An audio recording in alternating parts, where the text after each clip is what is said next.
Hey, this is Infinity. I wanted to talk to you about something called mindfulness meditation. It's a very distinctive form of meditation that has a philosophical paradigm that goes along with it. Mindfulness is often found as a part of clinical psychology paradigms. Specifically, DBT, dialectical behavioral therapy, is really big on mindfulness and meditation and this idea of non judgmental acceptance. So, non judgmental acceptance you can kind of always practice. Non judgmental acceptance is sort of this act of acknowledging that things are happening and then letting them go without judging yourself or anybody else positively or negatively. That can help with certain psychological problems, like if you're very judgmental and have trouble forgiving people, or so it can help with empathy. Or it can also help with being kinder to yourself personally, and it can help you see situations in a more balanced and neutral light. So that's kind of how mindfulness meditation works. So in mindfulness meditation, what you do is you sit down or stand or whatever your procedure is before you meditate, and whenever you have a thought, you simply accept that the thought is there and then you let it go. So that's the very particular process of mindfulness meditation. And you can practice this chronically. You can, whenever you need to, or feel like doing it, you can just try to live in the moment. That's what they call it in DBT, living in the moment and seeing things in this neutral and accepting way. So you can learn to live in the moment by just kind of chronically applying this form of meditation. And that is actually a type of thing that they look at in studies. People develop this kind of mindfulness trait that allows them, it like becomes a permanent part of their personality, and it allows them to deal with emotions and complicated situations more rationally and calmly. Okay, so in mindfulness meditation, you just set aside like what, 20 to 30 minutes, and then you simply just sit there with your thoughts, and then as each thought comes up, you look at it and let it go.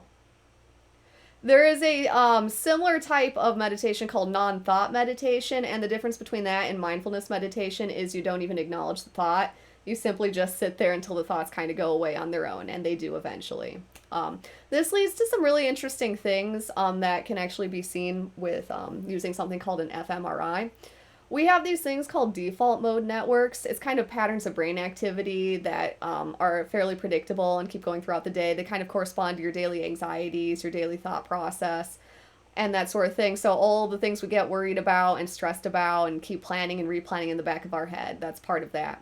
It quiets down your default mode network, and you're generally less anxious and don't have as much noise going on in the background.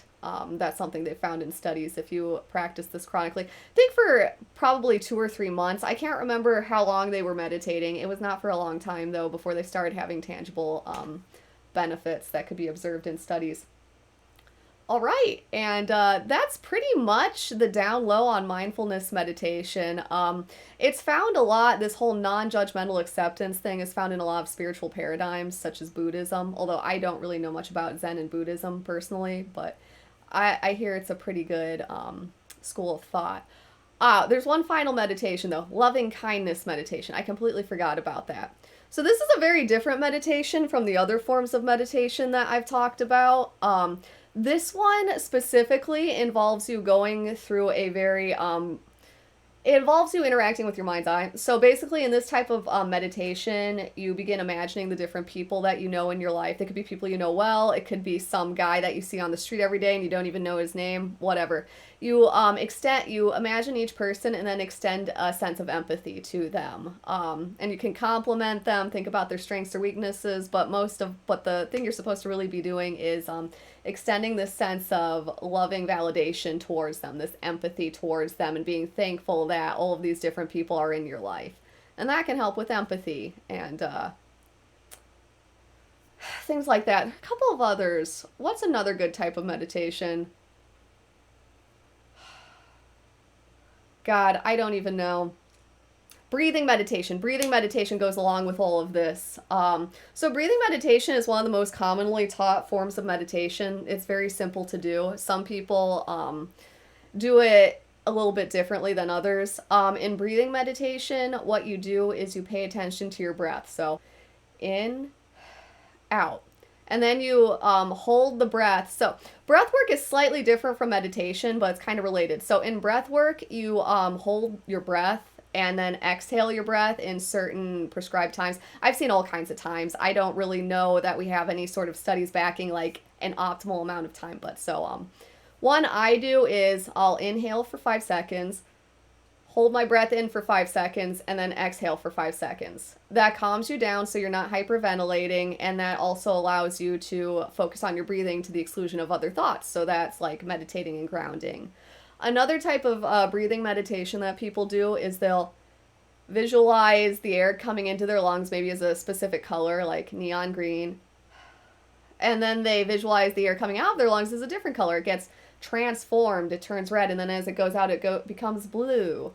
So that's fun. That's a fun type of meditation to do. That's often taught in these mindfulness classes. All right. I'll see you guys next time. I'm going to be talking about different visual meditations and guided meditation next time. Take care.